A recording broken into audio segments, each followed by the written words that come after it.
Alors nous allons maintenant parler de ces questions du transfert technologique à la science participative. Donc j'aimerais maintenant demander à Alexandre Clément de nous rejoindre. Nous l'avons entendu ce matin du système d'assaut. C'est donc un ingénieur, chercheur. Éric Pécrit également, qui est un chercheur de l'Université de Durham et directeur de projet de AgroboFood. Christophe Tissier, conseiller technique à la SEMA. Marco Medici, professeur au Polytechnico Institute de La Salle. Gabriel David, Chief Information Officer pour l'agriculture et les ressources naturelles de l'Université de Californie. Merci. Merci à tous d'être là.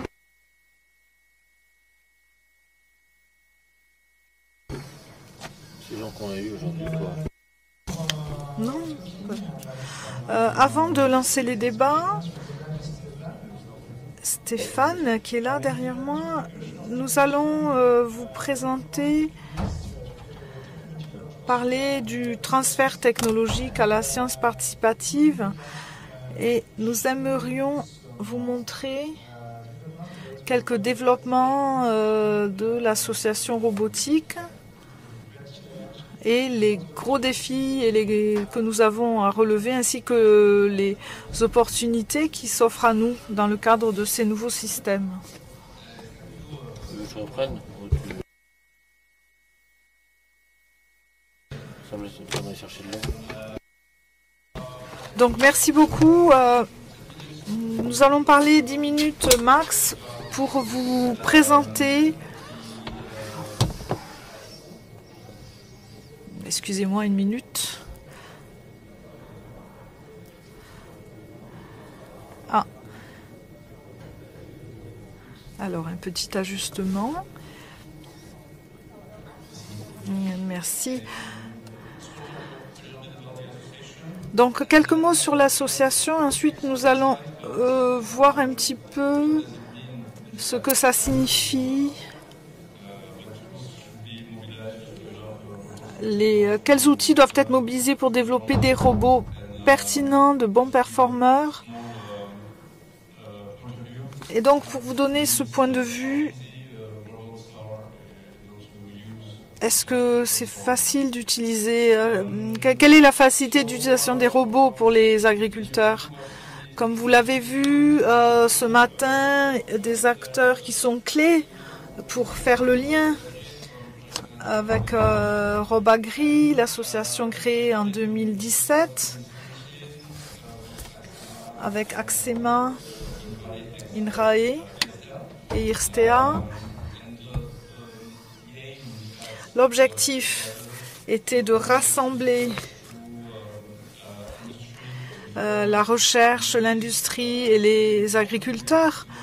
Et ceci est très important quand on répond aux questions soulevées aujourd'hui. Car s'il est facile d'utiliser une machine, il faut demander tout simplement aux agriculteurs. Donc Robagri est vraiment le lieu idoine pour faire le lien entre ces acteurs et leur poser ces questions. Et Roland va parler du grand défi initié par l'État. En tant que président, je dois dire que l'entreprise Kuhn et Christophe Aubé, dont Christophe Aubé est le directeur, notre action au départ était liée aux normes et au fait que nous avions fait des propositions à l'État français en 2020 et de manière à ce que nous puissions traiter directement avec l'État. Nous nous sommes fixés 8 missions qui vont du test des robots jusqu'au groupe, la question de groupes techniques et de réseaux technologiques pour agriculteurs. Nos membres, ils sont au nombre de 85 qui vont d'entreprises que vous connaissez ici, que vous avez vu, Accro, François Puvet, Manitou, Pélinck, de nombreuses entreprises, également des fournisseurs. Vous avez vu SIC, Enedis, pour le secteur de l'énergie, et également des membres chercheurs dans le monde de la recherche. Et le groupe des agriculteurs, 85, et nous souhaitons l'augmenter. Les solutions offertes à nos membres, ou proposées par nos membres, eh bien, la robotique a commencé avec l'élevage. Nous avons solution de Gentil Kuhn Manurobes et le travail était difficile et ardu.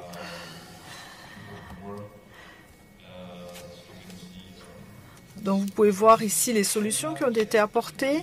Si nous regardons les besoins des agriculteurs, la robotique, en fait, c'est quelque chose que on voit le marché, on voit les marges, on voit la croissance. Mais tout est finalement...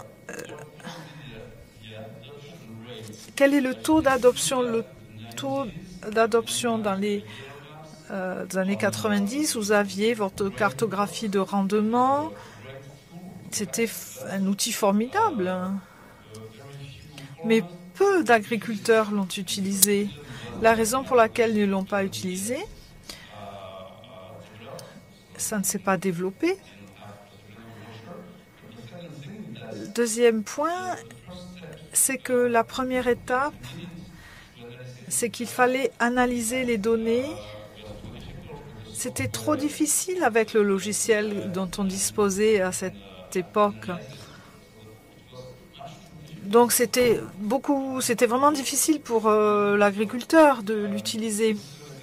Ça, c'est un exemple qui veut démontrer qu'il faut que les choses soient simples à utiliser pour les agriculteurs, simples et rapides, et ensuite, ça doit être des outils qui offrent d'autres bénéfices auxquels ils n'auraient pas pensé forcément. Et ensuite, nous avons réalisé des études en 2020 sur ce que l'on peut faire, par exemple, dans les vignobles, avec du désherbage, protection des vignes, également pour enlever les feuilles, de l'effeuillage. Et lorsque vous regardez dans le secteur de la récolte des fruits, la récolte c'est quand même quelque chose de très important.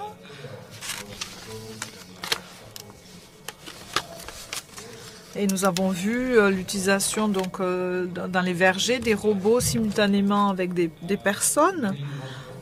Également le désherbage en orange ici dans tous les secteurs. Également dans les vergers, il y a ce qui est important. Dans les cultures, il y a de nombreuses entreprises qui sont représentées dans la culture des céréales. Et il y a beaucoup d'outils pour avoir une agriculture extrêmement précise dans la culture céréalière. Également le travail du sol, d'autres opérations qui sont très importantes. Certains défis sont très importants à relever. Dans les années 80, l'idée était de développer de faire du désherbage, de faire des semis, puis travail du sol, désherbage sur 50 hectares de blé, de maïs, pardon. Et ceci, c'est une étude qui a 2 ans d'âge. Donc, en fait, les choses évoluent très vite.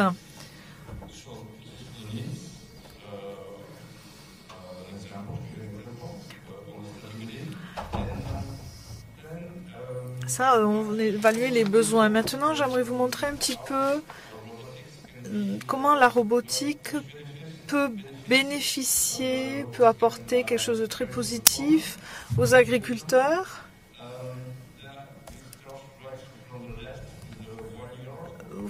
Nous commençons avec les vignobles. Lorsque vous avez des pulvérisations continues, c'est une des tâches pour les robots.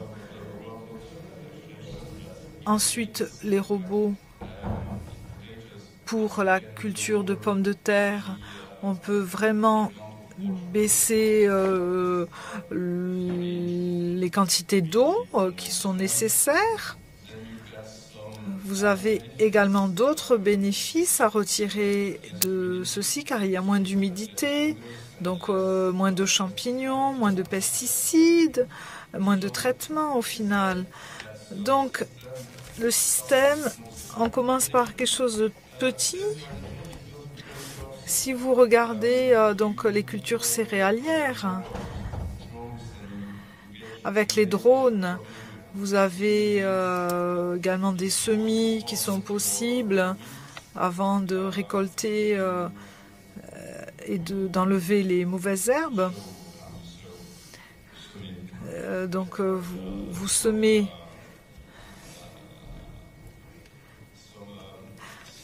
faites vos semis, comme on disait, les semis sur les cultures existantes avant de les récolter. Et on peut également diffuser du trichogramma, pardon.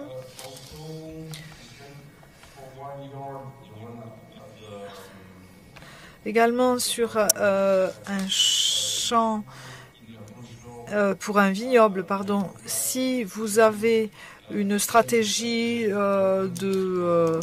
d'herbe naturelle, vous avez un développement du vignoble qui est moindre.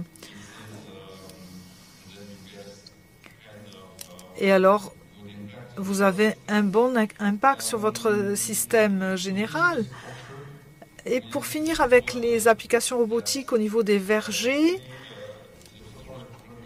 je crois que c'est une véritable révolution pour le système, car la rangée de fruits, d'arbres fruitiers, il y a 15 ans, il y avait cette approche avec l'alignement parfait des arbres pour que le robot ne soit pas dérangé, perturbé par les feuilles des arbres. Donc ça, c'était un exemple.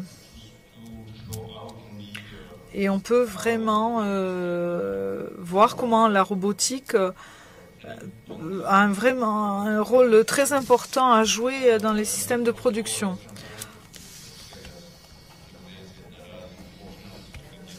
Vous avez les applications, vous avez l'équilibre économique et environnemental.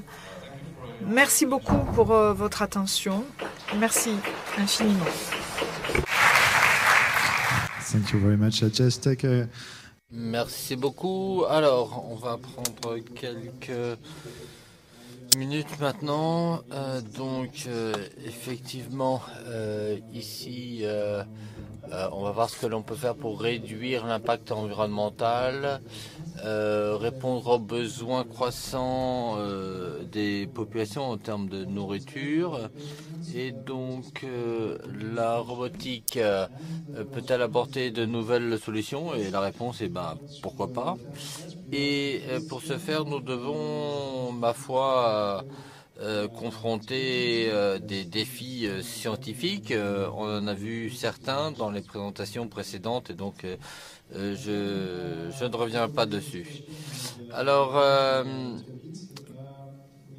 ensuite, donc nous avons fait partie donc de cette réflexion du gouvernement français sur je sais pas comment on dit en anglais, mais le plan de relance.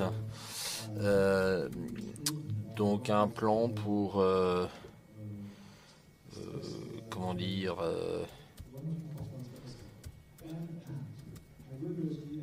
alors l'agroécologie semble être excellente, un bon plan stratégique. Et donc, nous avons l'opportunité ici de développer un certain nombre d'idées. Et voilà.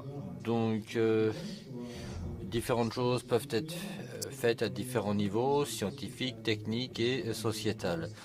Et bien sûr, on peut commencer de nouvelles activités. Et donc, tout d'abord, bon, nous sommes impliqués dans un plan de recherche prioritaire qui s'appelle agriculture et numérique. Et nous, avec Marco, donc nous travaillons sur un gros projet avec 10-12 laboratoires. Et l'idée est, ma foi, d'utiliser la science de base pour coopérer et arriver donc à traiter différents espaces de façon précise. Et puis donc ensuite on va essayer, donc ça commence le 4 avril de cette année, et donc on va essayer de se pencher là-dessus, de voir ce que l'on peut adapter, quelles sont les interactions possibles avec les robots. Et cela nous permettra donc de contribuer à la science et de travailler au développement de nouveaux robots. Alors ici on a un défi de taille, bien sûr, mais nous avons le coordinateur du grand défi qui va se pencher sur, et ma foi, ce qui permettra à la robotique de permettre des avancées vers la transition écologique. L'objectif est donc de montrer que nous sommes en mesure d'avoir des cycles agroécologiques en utilisant la robotique. Et donc ici, voilà, on va travailler sur des cycles agroécologiques en utilisant des robots. Et pour ce faire, nous devons réinventer, reconcevoir des itinéraires. Et donc il y a un projet qui est attaché à cela afin de développer de nouveaux itinéraires. Et bien sûr des itinéraires spécifiques avec des appels à projets. Et donc pour rendre cela possible, ma foi, on a besoin d'infrastructures spécifiques et bien sûr il y a des tests qui doivent être faits pour permettre aux différents cycles de se réaliser. Alors pour montrer donc l'intérêt dans les différentes choses, on va travailler donc au développement des métriques de développement. Et avec l'apparition de nouveaux robots, on va développer donc des plateformes communes, autrement dit GitLab, des outils de simulation qui seront uniformisés, standardisés, et ce afin de, ma foi, partager les informations. Et pour rendre cela possible, il y a différents standards de sécurité qui devront être partagés. Et puis, pour que cela soit utilisable, il faudra travailler au développement des différentes interfaces de communication. Et tous ces axes différents donc seront basés et coordonnés avec une entité centrale qui se penchera sur les questions de transformation de l'agriculture. Et bien sûr, ici, on a un appel à projet. Et il y a donc des travaux en cours. Et là, on a travaillé au développement de la plateforme T-Rex dans l'Agro-Technopole. Et ceci est financé par l'Agence nationale de recherche française avec un gros programme de recherche en robotique. Et l'idée, c'est de partager différents robots et de développer un vivarium de robots. Et Agri, bien sûr, est également à l'origine d'un appel à financement et avec un certain nombre de personnes et fonds qui travaillent. Donc nous travaillons beaucoup pour permettre les sujets technologiques, où on essaye de prendre les retours des différents agriculteurs et faire en sorte que tout cela puisse fonctionner ensemble. Et aujourd'hui, on aimerait voir un petit peu ce que nous pouvons développer davantage afin de permettre à la société de profiter des nouveaux robots agricoles utilisables et qui sont actuellement utiles aux personnes pour améliorer leur réduction de leur empreinte environnementale. Donc merci beaucoup et commençons sans plus tarder. Alors, je sais que Alexandre, il est un petit peu tôt, mais vous avez commencé tôt, mais merci beaucoup d'être resté avec nous si longtemps. Nous allons commencer avec vous. Et en fait, concernant ce que nous avons vu ce matin avec les outils de réalité virtuelle, c'est une bonne chose si vous voulez. Il y a le design, il y a la maintenance, mais pensez-vous que ce type d'outils pourrait aider les agriculteurs, la société, les personnes à utiliser les robots et puis permettre, comment dire, un meilleur développement, un meilleur avenir? Est-ce que ça va pour vous?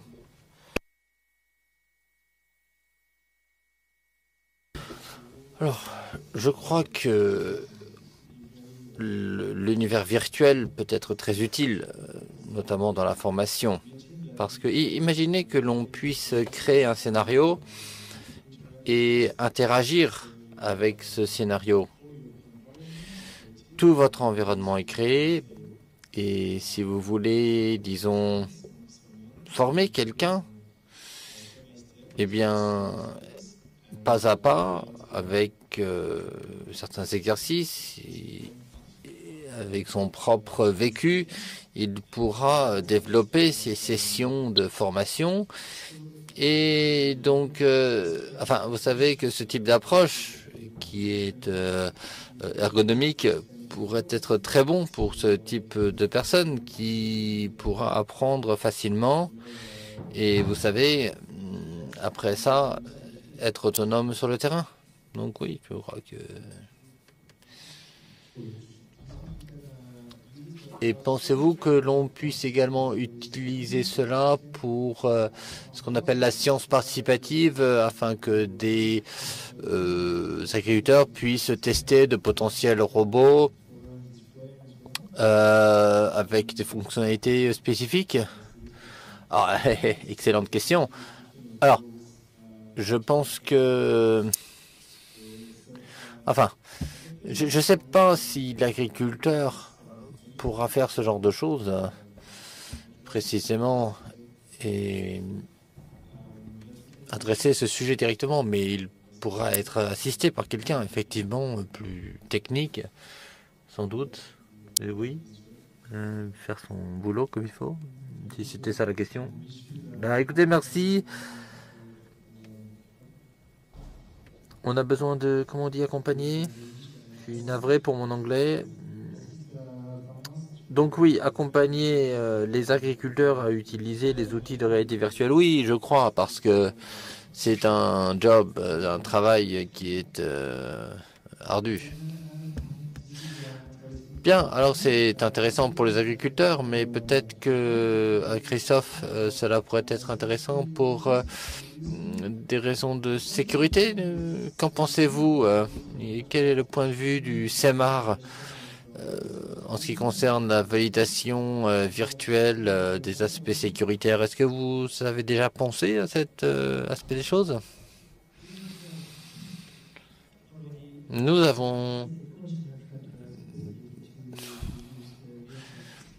effectivement, nous avons déjà envisagé d'utiliser les tests virtuels pour les tracteurs autonomes de l'avenir. Cela pourrait être le cas. Et en réalité, quand il y a des solutions techniques et la façon de valider ces solutions techniques, enfin, nous sommes toujours ouverts tant que le résultat pratique montre que cela est représentatif de la réalité. D'accord. Donc cet après-midi, vous avez vu que on a présenté 123, donc 1, 2, 3 recommandations, 123 recommandations.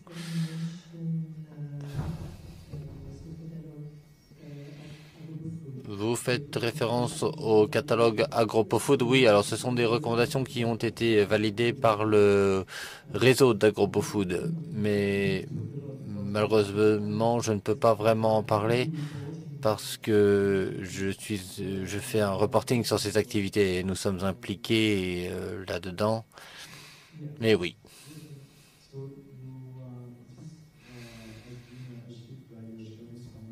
Donc, il y a eu ici un déplacement dans le partage d'informations et pensez-vous qu'il est important de partager les données, les technologies afin d'améliorer les niveaux de sécurité actuels et futurs des robots?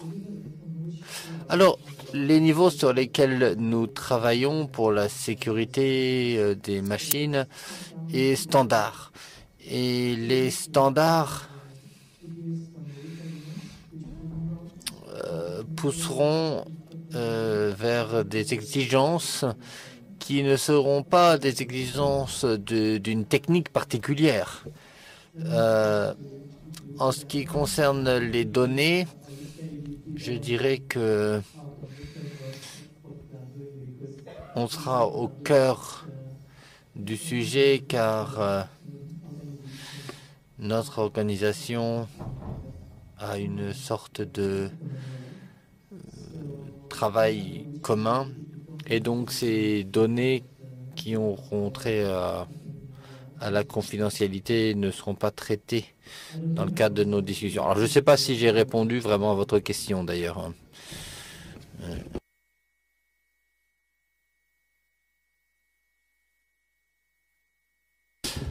Alors, personnellement, je pense que l'union fait la force. Hein, mais quelle est la frontière enfin, qu'est-ce qui doit être mis en commun et qu'est-ce qui doit être, qu'est-ce qui ne doit pas l'être. Il est difficile de trouver la limite entre ce qui doit être partagé pour différentes raisons et donc, mais peut-être que c'est un problème que vous avez également dans le projet AgroFood. Je ne sais pas si ce sont des questions qui se posent dans votre réseau AgroPoFood.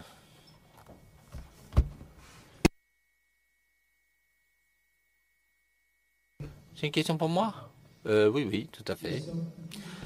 Alors, écoutez, je crois que AgroFood enfin, AgroFood, c'est du partage d'informations et de bonnes pratiques.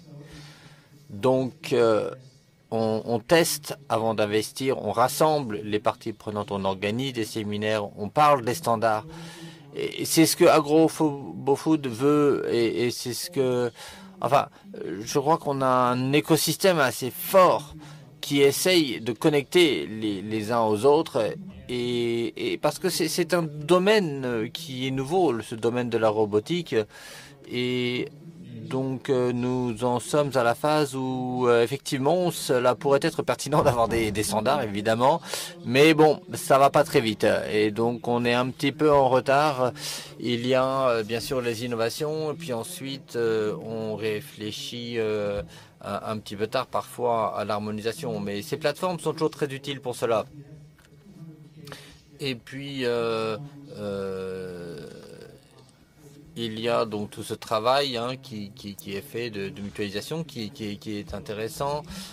Travailler en réseau est essentiel et puis ces activités permettront donc d'encourager les initiatives dans la robotique.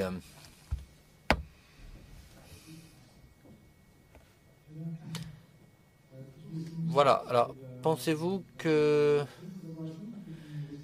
y a une bonne collaboration entre la recherche privée, publique et au niveau européen en tout cas, peut-être au niveau mondial? Ou pensez-vous qu'il y a encore des progrès à faire pour permettre les passages entre la recherche fondamentale et puis les applications plus pratiques? Alors, le travail est fait au niveau de la recherche fondamentale. Hein. Ça, c'est vrai, il faut l'avouer, il faut le reconnaître. Et après, il y a la recherche appliquée, c'est autre chose. Mais ça se porte assez bien. Il y a la partie recherche fondamentale et ensuite, il faut arriver à toucher l'utilisateur final. Et là, je dirais que il faut arriver à quitter le domaine technique et arriver à véritablement faire le lien avec l'utilisateur final, simplifier les choses, les rendre pratiques afin de décharger l'agriculteur. Et les techniciens ne sont pas très bons à ça. Et donc il est très important que ces techniciens, comment dire, parlent avec l'utilisateur final. Il faut le faire. Et essayer d'apprendre comprendre pourquoi les gens n'utilisent pas le robot. Qu'est-ce qui manque? Parce qu'on a tendance à faire les choses du point de vue technique. Et mon client veut ceci, mon client veut cela. Et puis je dois incorporer beaucoup de nouvelles technologies et de fonctions. Et dans certains cas, en réalité, c'est pas la question que se pose l'utilisateur final. Il veut une machine simple qui accomplit une tâche. Et le prix n'est même pas le problème. Il faut que ça soit quelque chose qui soit efficace, qui fonctionne. Et les techniciens, ma foi, ne sont pas très bons à cela. Et il faut vraiment communiquer avec l'utilisateur final et essayer de comprendre pourquoi, enfin, qu'est-ce qui l'empêche d'aller vers la robotique. Et souvent, la réponse est, c'est pas pratique.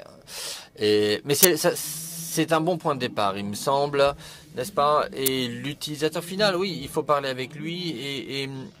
Et puis ensuite, il y a la mise à l'échelle. On essaie d'obtenir notre argent du gouvernement.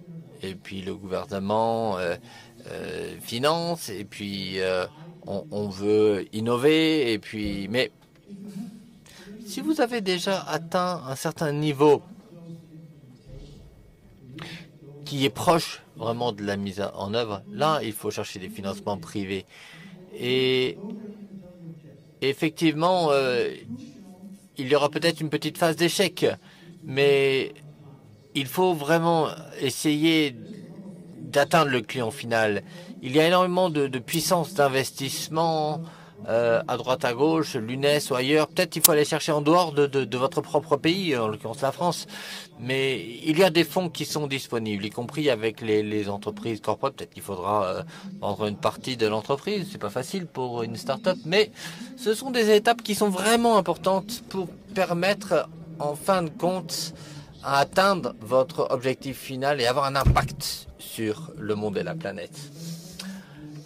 Alors, on a parlé de recherche, on a parlé de constructeurs, on a parlé des besoins des utilisateurs et formation. Donc, il faut augmenter les niveaux de formation. Pensez-vous, enfin je ne sais pas si vous pourrez répondre, mais pensez-vous qu'il faille changer le contenu des formations des ingénieurs agronomes, des agriculteurs, et intégrer peut-être l'utilisation de la robotique? Est-ce que c'est difficile? Est-ce que c'est simple? Est-ce que c'est obligatoire? Eh bien, je crois que la validation importante est très importante. Il faut rassembler les personnes, voyez-vous, c'est très important. Et si une entreprise présente des résultats, personne n'y croit. Parce que tout va bien, beaucoup de fleurs, marketing, et donc on ne fait pas confiance au marketing d'une entreprise, enfin l'utilisateur final. Et donc, quand on met les choses en commun, comme on a pu le faire aujourd'hui, par exemple, j'ai travaillé avec Akuma qui a rassemblé des agriculteurs et qui leur a dit, écoutez, utilisez-le un jour, vous un jour, et puis ils se le passent les uns aux autres. Et puis voyons dans quelle mesure ces systèmes sont pratiques. Et puis il n'y a plus de techniciens autour des robots. Quand l'entreprise essaye de vendre, il y a beaucoup de techniciens qui sont là autour du robot, mais on a vraiment besoin d'essayer d'être pragmatique, apporter ce robot à un usage final sans technicien. Et voyons ce qui se passe. Et je crois que ces étapes ne sont pas réalisées suffisamment. Alors Marcos, peut-être que vous avez une petite idée sur la question parce que vous travaillez à la Polytechnique Uni-La-Salle, donc vous avez beaucoup d'étudiants.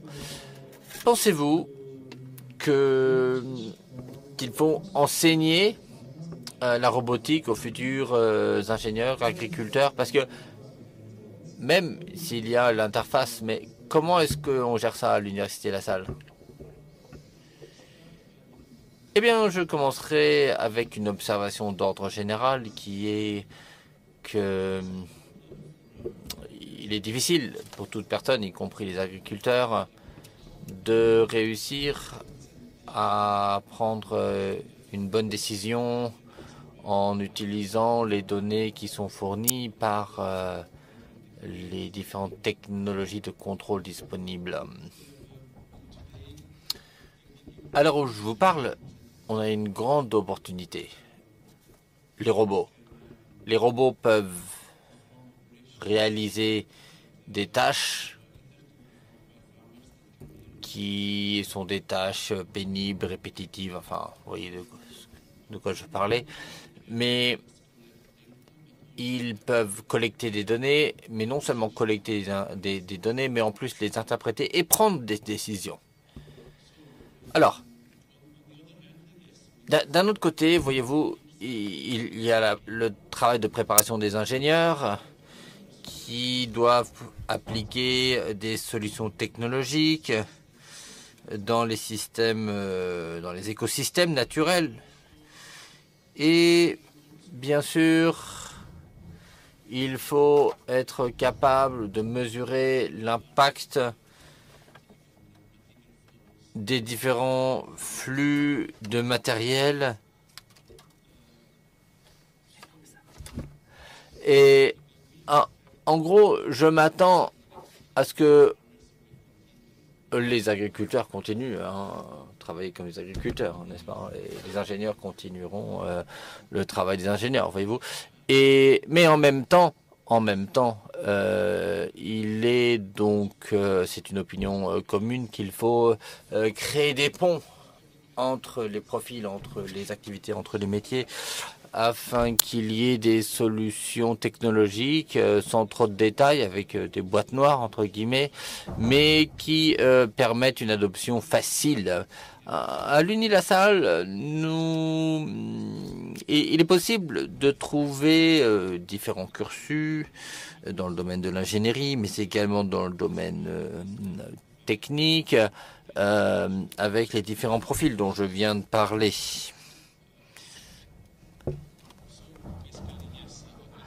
Donc oui, en somme, je vois toutes ces différentes options disponibles. Et pour régler mon petit conflit d'intérêts. Je dois dire que j'ai rejoint Unilassal en octobre, mais ce programme était disponible bien avant. Est-ce que j'ai répondu à votre question? Écoutez, je crois que c'est une question ouverte, mais j'aimerais bien avoir l'avis de Gabriel parce que bon, l'éducation, la formation, le business, les utilisateurs, le transfert, les orientations futures des universités, enfin tout cela, bon, on a beaucoup de mots-clés ici. Et, vous travaillez à l'université de Californie. Qu'est-ce que vous auriez à dire? Bon, écoutez,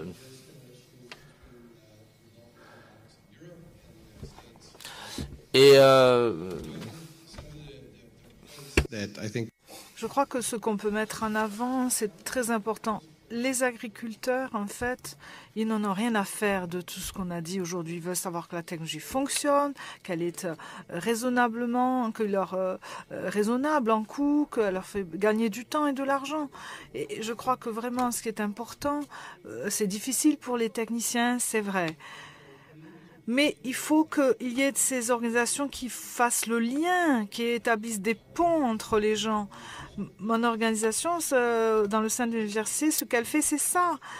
En fait, il y a des universitaires, des chercheurs sur le terrain qui travaillent avec des agriculteurs, qui traduisent tout ce qui est très scientifique dans des infos très pratiques, des solutions, des infos pratiques.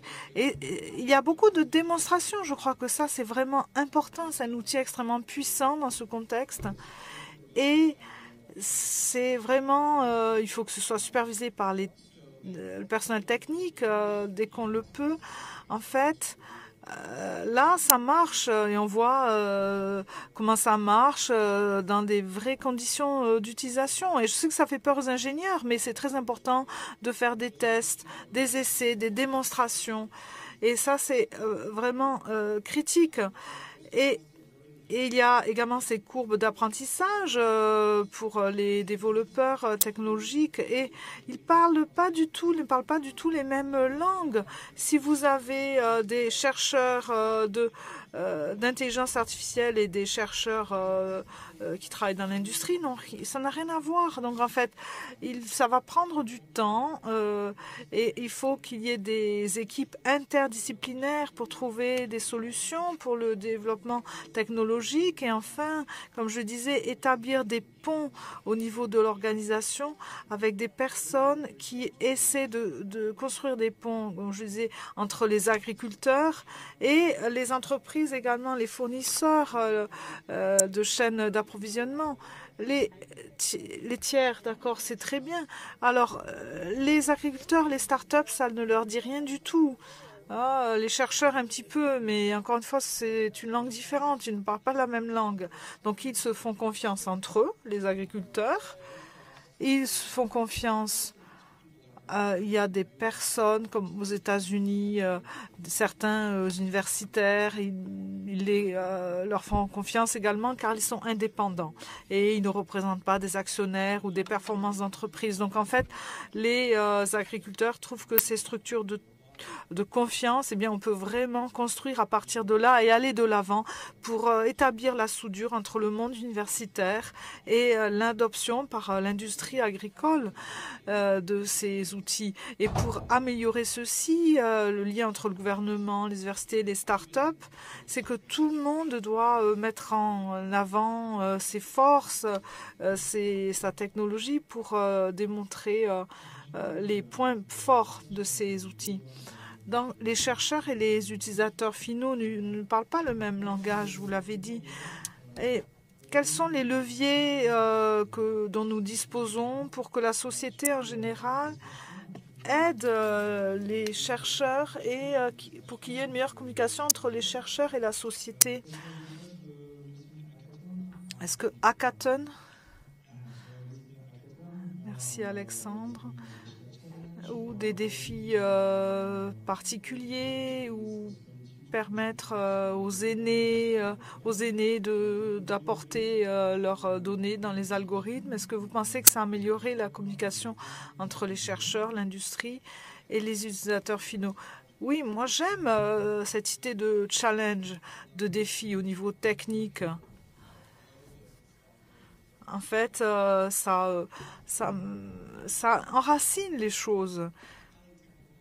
Le concept très technique, il faut réaliser ensuite qu'il va y avoir de nombreuses couches de développement technologique et peut-être que là, c'est un niveau très détaillé dont les agriculteurs n'ont que faire.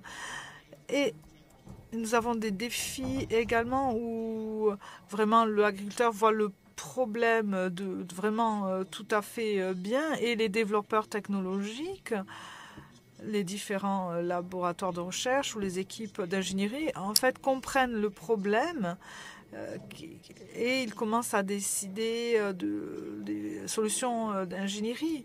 Je crois que les agriculteurs ont une compréhension des choses et les développeurs technologiques doivent vraiment anticiper les besoins des agriculteurs. Je crois que c'est un modèle génial, les challenges.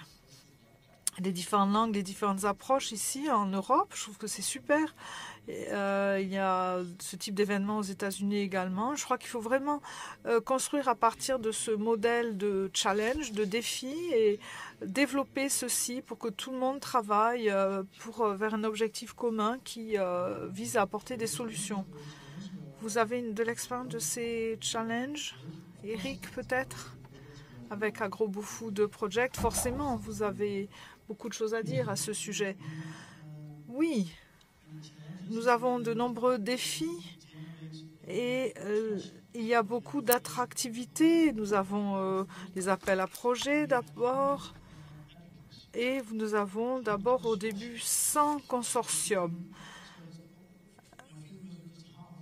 En fait, c'était la moitié de l'Europe qui travaillait pour la robotique agricole. Et toutes ces propositions cherchaient à trouver des solutions. Ils pensaient que leur solution serait la meilleure et qui raflerait la mise. Et c'est la raison pour laquelle nous commençons à faire des dessins de robots. En fait, si on ne peut pas le financer avec l'argent européen, puisqu'on ne pouvait financer que 6 robots, on devrait avoir les investisseurs privés qui apporteraient leurs fonds. Et en fait, on a pu financer 6 encore robots. En fait, les robots qui étaient beaux, qui étaient beaux à regarder, sinon les autres n'étaient pas beaux du tout à regarder et ils n'étaient même pas formés dans l'environnement pertinent. Mais ça, c'était un autre problème. En fait, vous avez différents types d'utilisateurs finaux. Vous devez innover. Les innovateurs, ils partent. Ce n'est pas votre groupe cible si vous êtes un robot parce qu'ils veulent les meilleures performances.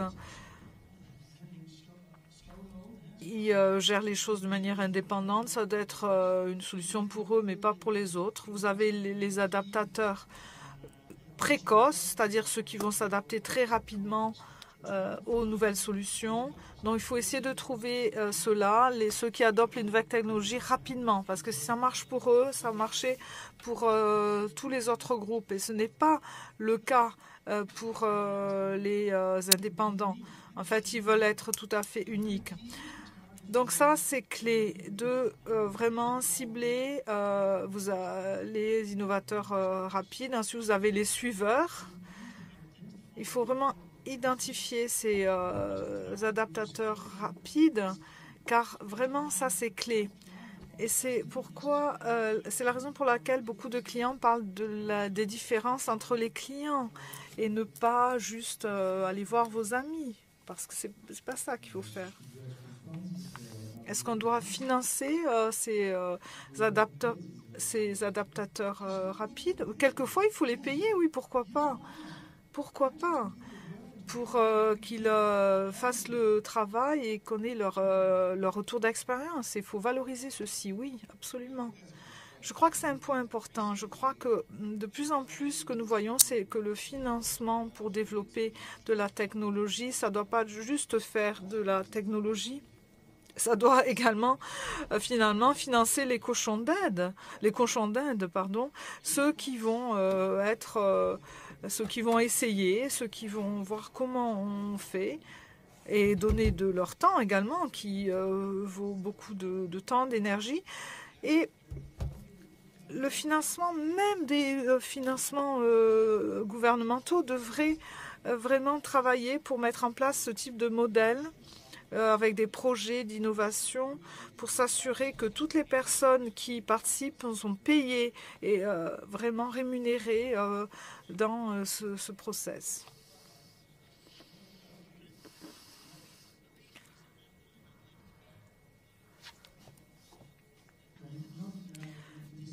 On n'est pas d'accord parce que j'ai dit peut-être pas trop d'argent, mais un peu d'argent gouvernemental, mais également de l'argent privé, pourquoi pas, pour payer les exploitations agricoles. Les Italiens sont très intéressés par ceci parce qu'ils ont créé un concours hybride, un environnement hybride. Et ceci constitue la porte d'entrée pour donc les innovations. Et en fait, ils sont très importants, ces acteurs. Et vraiment, c'est un défi pour le monde robotique. Mais je suis d'accord, mais le financement public pour les exploitations agricoles, ça, c'est évident. Il faut le faire à la poignée de main, qui fait qu'on développe la technologie de manière assez élevée pour qu'il y ait une véritable attraction du marché et l'industrie alors va suivre. C'est évident, c'est comme ça qu'il faut voir les choses. Souvent, on ne dépend que du secteur privé pour déjà avant que la technologie ait fait ses preuves et ensuite ça plonge. Ou ça ne marche pas, ou alors ça a une longue lancée avant d'être commercialisé. Est-ce que vous pensez que c'est un risque pour la robotique agricole? Vous disiez que certains projets plongeaient. Oui, la robotique, c'est vraiment quand même exige de nombreux capitaux. Et les marges pour les investisseurs du privé, eh bien, vous annoncez de plus gros investissements, mais en fait, c'est une proposition de valeur quand même difficile. L'équation est difficile. Et donc, je crois que c'est plus de l'argent du secteur public qui doit aider ces secteurs de développement sur des périodes plus longues plutôt que d'autres secteurs. Très bien, nous parlons, mais y a-t-il des personnes dans l'audience qui voudraient participer au débat et poser des questions? Vous avez maintenant l'opportunité de le faire, donc n'hésitez pas. Merci.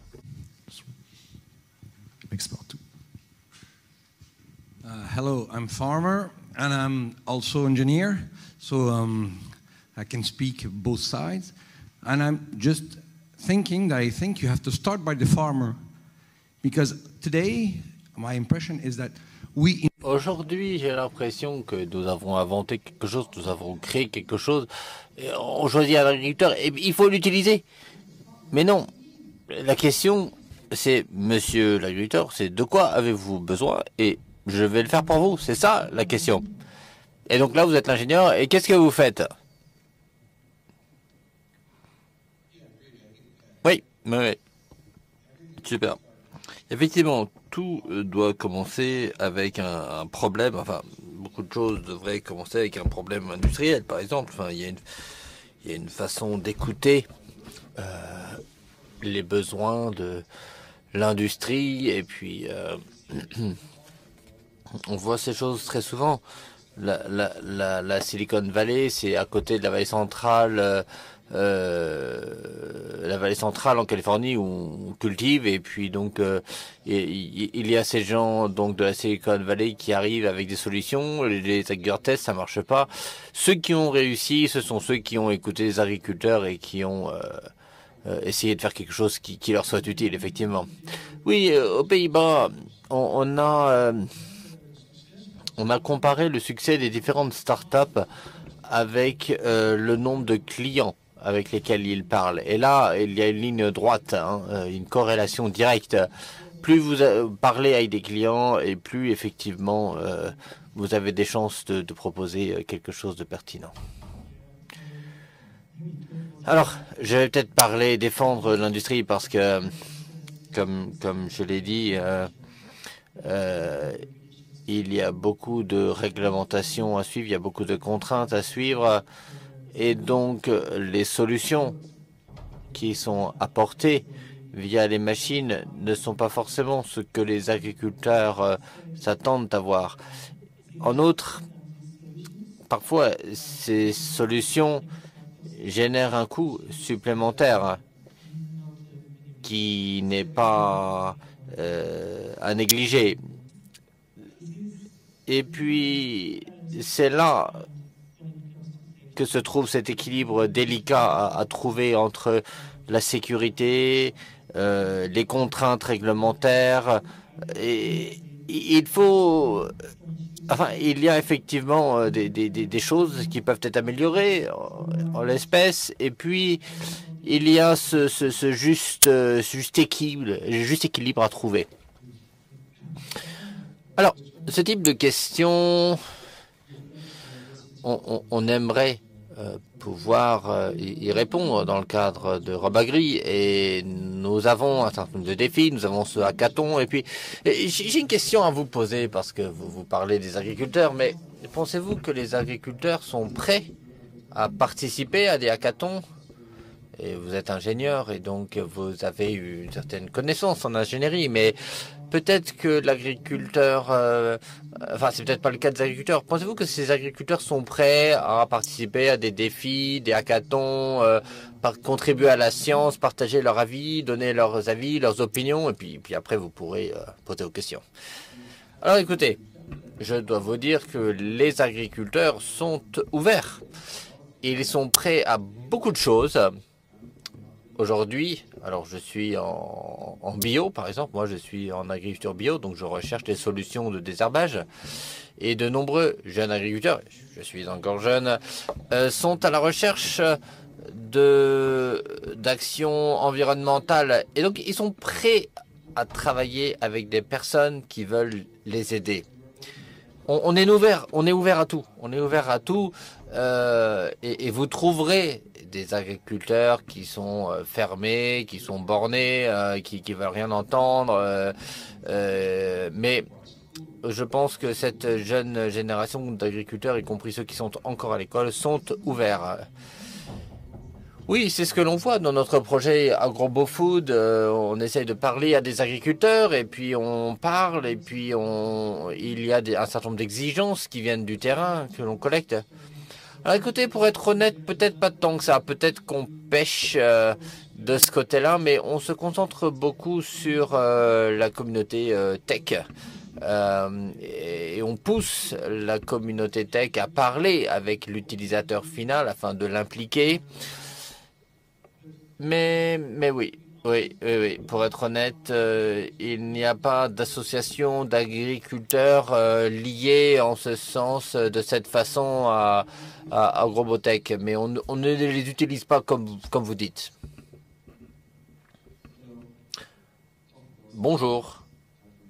Bien sûr que les agriculteurs sont prêts à participer. Je crois que tous les ingénieurs, enfin je parlerai des ingénieurs mécaniques, je parlerai des ingénieurs en automatisme, en informatique.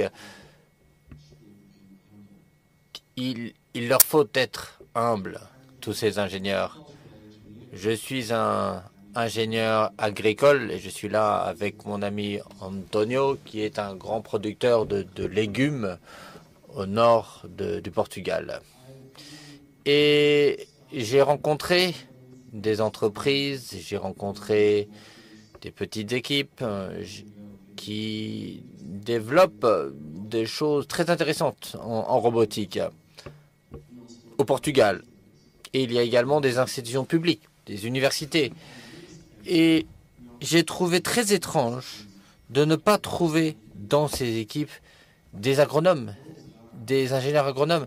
Ce sont eux qui passent la journée sur le terrain, les agriculteurs. Ce sont eux qui utilisent le langage que parlent les agriculteurs. Alors, bien sûr, vous me direz, peut-être que 80% des agriculteurs portugais ne parlent pas l'anglais.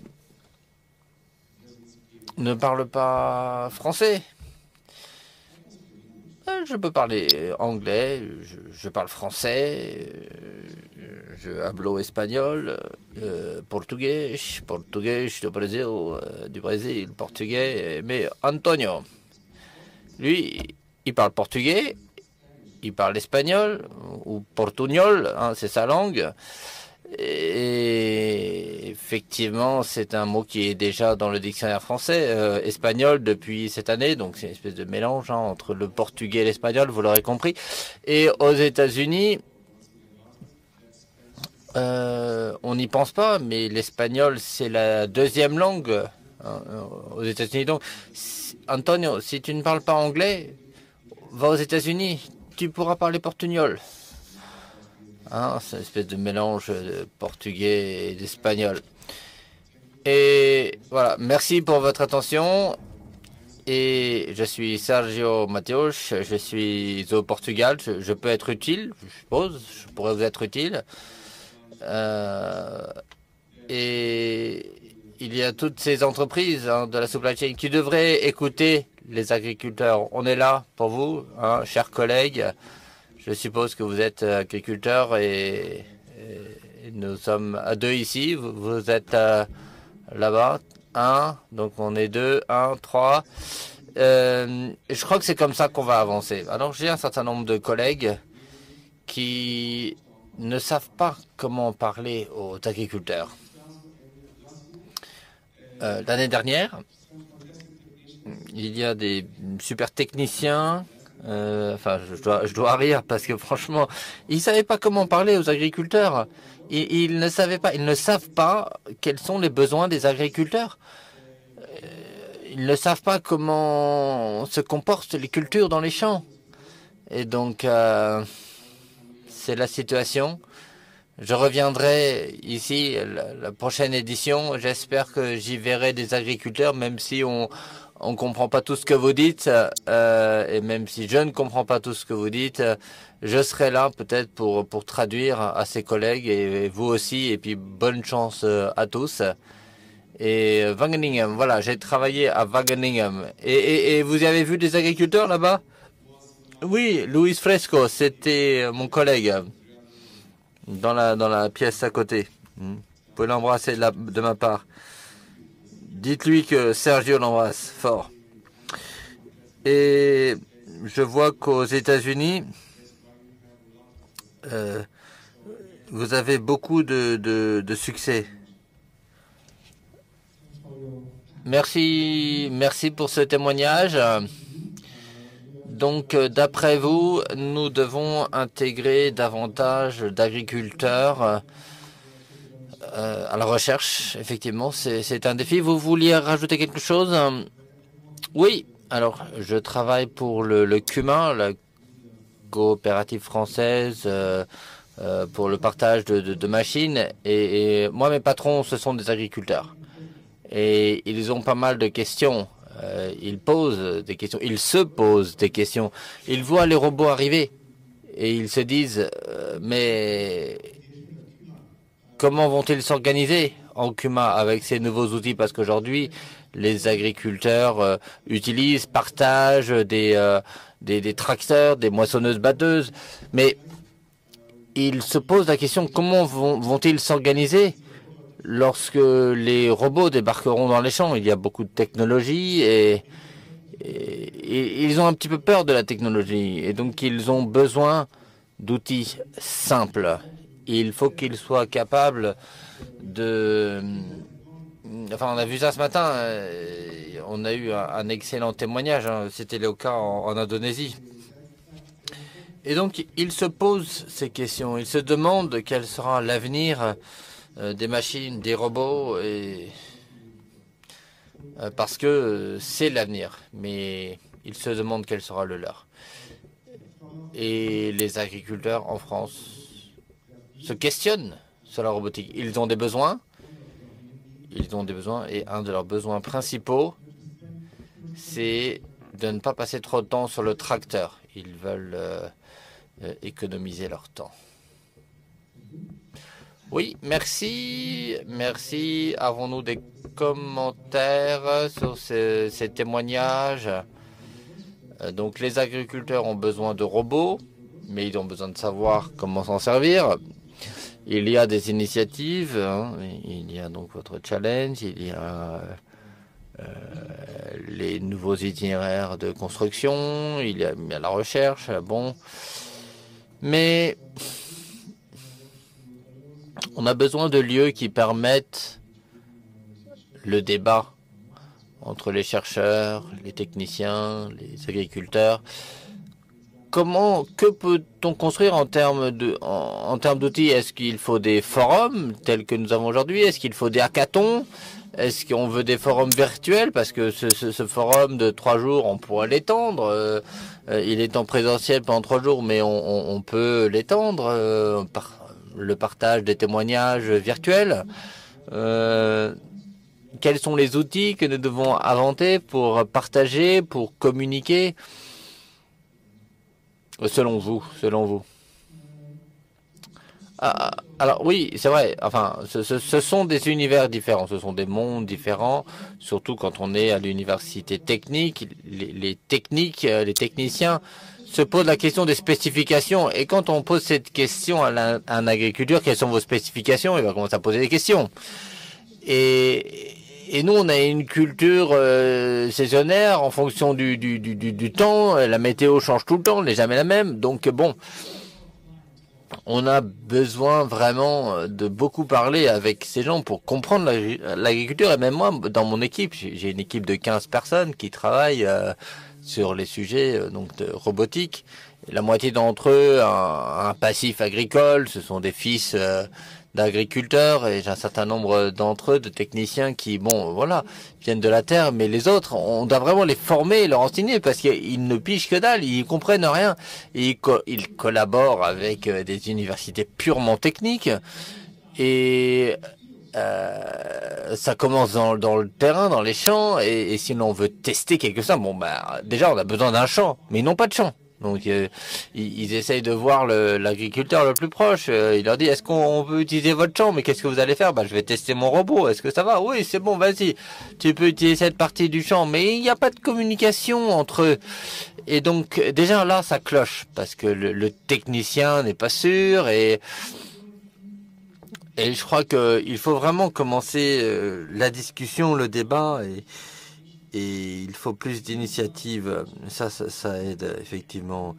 Même sur le plan technique et agronomique, il faut qu'ils forment des équipes, qu'ils se rassemblent, qu'ils s'unissent. Et c'est quelque chose qu'on n'avait pas dans le passé. Et on a ces universités techniques qui n'étaient pas autrefois des universités techniques, mais qui les sont devenues. Et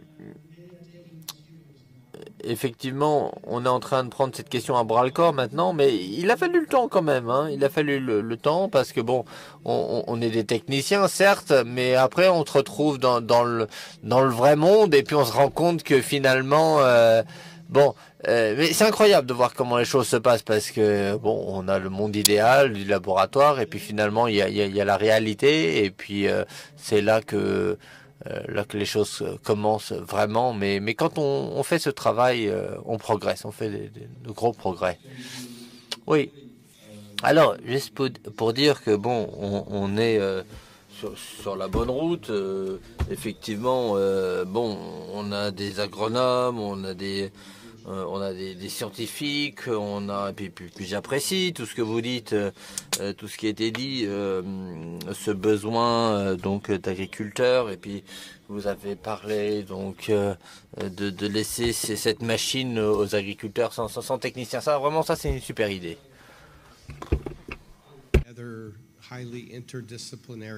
Cette notion de réunir des équipes interdisciplinaires, je crois que c'est vraiment une discipline qui est là depuis toujours et qui rapproche les agriculteurs et les ingénieurs. Il n'y en a pas assez. Il faut vraiment élargir cet espace. Et les ingénieurs mécaniques ne savent rien des ingénieurs agronomes. Et en fait, Ils devraient travailler ensemble et travailler avec les scientifiques, également avec un économiste, pour que les équipes puissent travailler ensemble pour trouver des solutions. Et ils peuvent vraiment travailler ensemble et pour qu'un programme à 4 volets, il faut vraiment promouvoir ce type de modèle.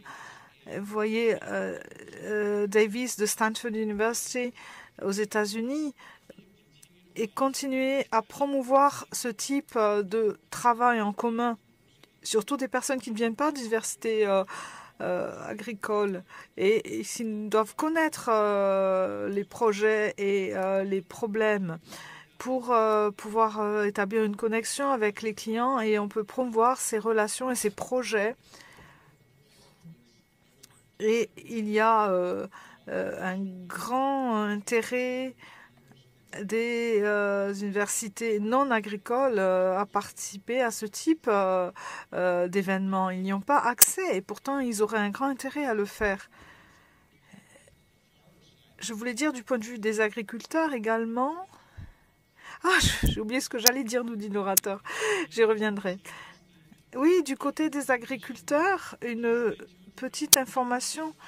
AgroBoFood, qui est donc l'événement final qui va arriver le deuxième semaine de mai à Athènes. Et outre les ingénieurs praticiens, les décideurs de Bruxelles, il y aura 2 associations d'agriculteurs qui sont invités, des jeunes agriculteurs. Donc le dialogue est ouvert et commence à se faire. Et je crois que c'est un dialogue extrêmement important. Oui, j'ai retrouvé ce que j'allais dire.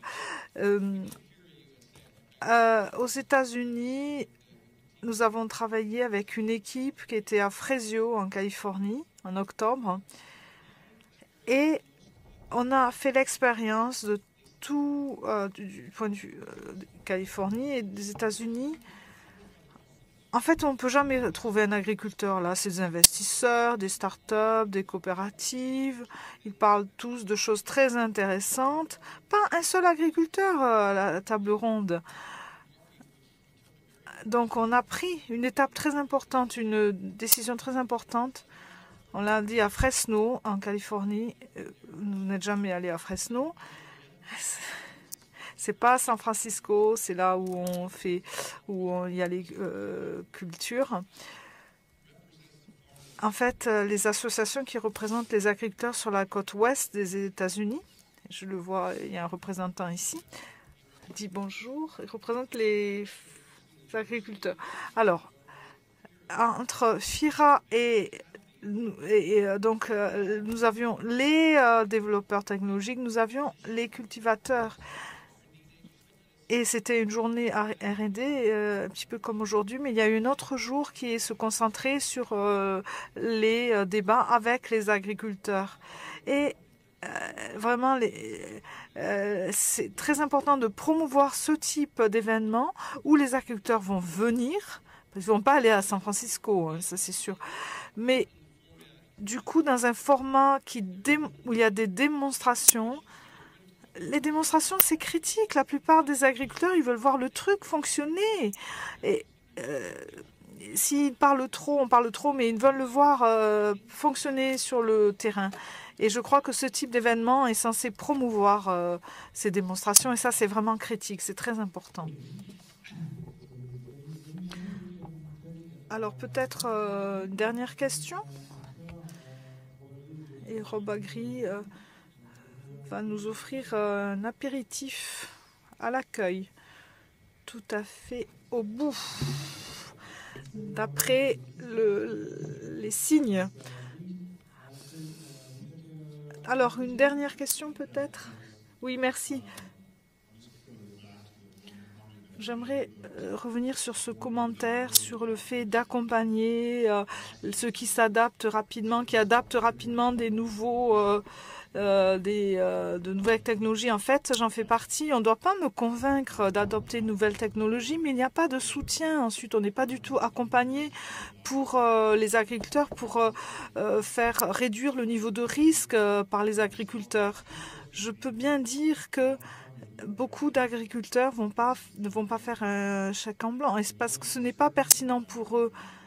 Ils ne vont pas, et je veux peut-être vraiment remettre en question ce que vous dites, mais il y a toujours une nouvelle organisation, encore un autre cluster, encore une autre couche qui vient s'ajouter pour donner de l'argent. Et ces organisations, en fait, elles promeuvent de nouvelles organisations, mais on n'a pas fini déjà d'adapter l'ancienne technologie, la technologie précédente, que déjà il y en a une nouvelle. Ne pensez-vous pas que finalement, dans ces rondes de financement, ces organisations et ces groupes qui sont créés, ça crée en fait les universités, les chercheurs créent de nouvelles idées qui sont formidables, mais elles n'aident pas à l'adoption de ces technologies par les agriculteurs parce que l'argent sort, est aspiré de cet écosystème et il va dans le cycle de la recherche et pas dans le cycle de l'adoption de ces technologies. Oui, je suis d'accord. Je crois que le problème que nous rencontrons aujourd'hui, c'est un problème d'échelle et d'adoption pour vraiment arriver à l'utilisateur final. Mais je ne suis pas sûre que le problème, c'est les fonds publics. Je crois que les machines doivent être également plus faciles à utiliser et prêtes à être utilisées. Pour l'instant, on fait de la nouvelle technologie, mais on n'améliore pas la technologie existante qui doit s'adapter aux besoins réels de l'agriculteur. Et il faut faire quelque chose, je suis tout à fait d'accord avec vous, il faut faire attention de ne pas finalement en faire de trop et il faut vraiment être à une étape où il faut maintenant montrer que ça marche sur le terrain, que ça marche dans la pratique. Et ces efforts doivent maintenant être portés sur ceci pour les machines qui doivent vraiment être utilisées sur le terrain. Et c'est la raison pour laquelle il ne faut pas lâcher la recherche. Je suis d'accord et ça me préoccupe aussi. Je vous ai entendu aujourd'hui, mais en fait, de ce que j'ai entendu aujourd'hui, est-ce que ça a été résolu par une entité à travers le monde? Finalement, je n'ai pas la réponse. Je dirais que il y a beaucoup de travaux à réaliser pour, encore une fois, établir le lien entre le monde universitaire, le travail des startups, des coopératives, pour promouvoir, encore une fois, l'état de l'industrie. Les chercheurs travaillent en collaboration étroite avec les coopératives et les startups, donc pour essayer de résoudre les mêmes problèmes. Mais c'est une préoccupation réelle. Je crois qu'en tout cas aux États-Unis, je vois beaucoup de recherches financées publiquement, mais je vois de plus en plus d'équipes interdisciplinaires qui utilisent la commercialisation, des traductions, des translations et des partenariats. Et je vois les gouvernements fédéraux qui promeuvent ceci beaucoup plus que le financement direct aux labos de recherche. Et je crois que vraiment c'est très important car il faut forcer les chercheurs à s'assurer que leur proposition peut être traduite dans des propositions commerciales réelles. Mais il y a encore beaucoup de travail à ce sujet. Ce sont des travaux en cours. Mais je crois qu'il y a une différence également entre les États-Unis et l'Europe, parce que nous avons beaucoup de ces équipes interdisciplinaires aux États-Unis, en Europe, pardon. Et il faut vraiment le promouvoir. Je suis d'accord avec vous au niveau sur le terrain. En fait, pour réduire le niveau de risque pour les agriculteurs qui sont prêts à s'embarquer dans ces nouvelles technologies, l'État français en 2020 a lancé une mesure d'aide aux agriculteurs pour pouvoir faire l'acquisition de robots et nous avons eu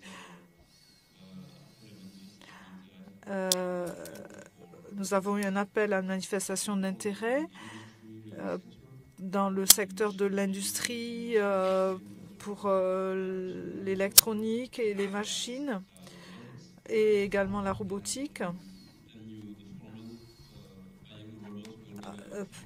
et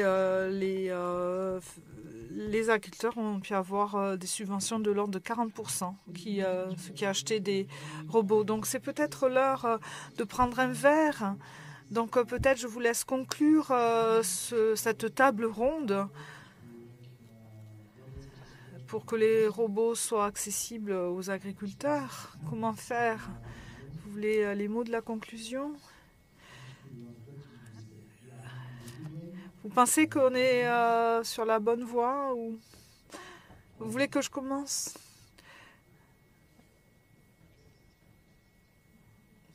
Moi, je commence puisque je suis le plus proche du pupitre. Alors, les partenariats interdisciplinaires du point de vue technologie, mais il faut rencontrer les agriculteurs, écouter leurs besoins.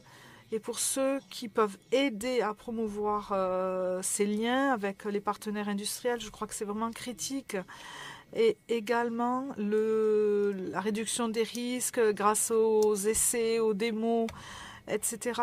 Je crois que ceci, c'est vraiment, ça montre clairement que la technologie peut soutenir et accompagner et financer ces activités pour que ce lien se fasse entre l'industrie et le monde agricole.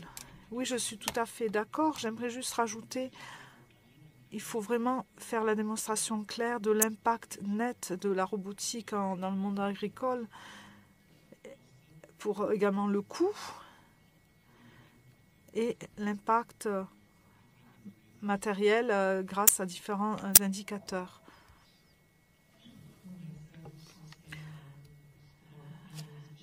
Donc j'ai vu beaucoup de débats sur les solutions novatrices et je dirais qu'il est très important de les adapter à l'industrie et qu'elles répondent vraiment aux besoins réels des agriculteurs. Donc je crois qu'on est sur la bonne voie, mais il faut vraiment améliorer la coordination entre les différents acteurs.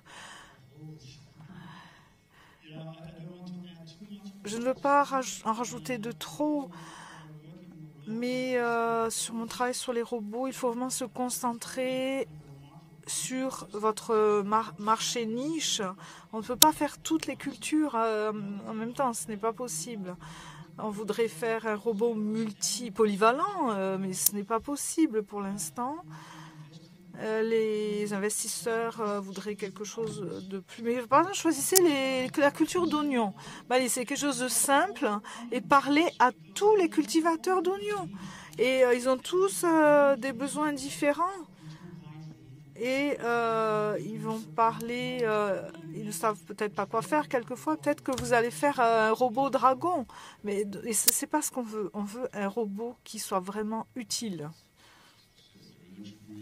Oui, je suis tout à fait d'accord. C'est vraiment un travail en cours. Et tous les acteurs doivent travailler ensemble, de concert. C'est vraiment important. Eh bien, ce seront les mots de la fin. Merci beaucoup à tous les intervenants et participants de la table ronde.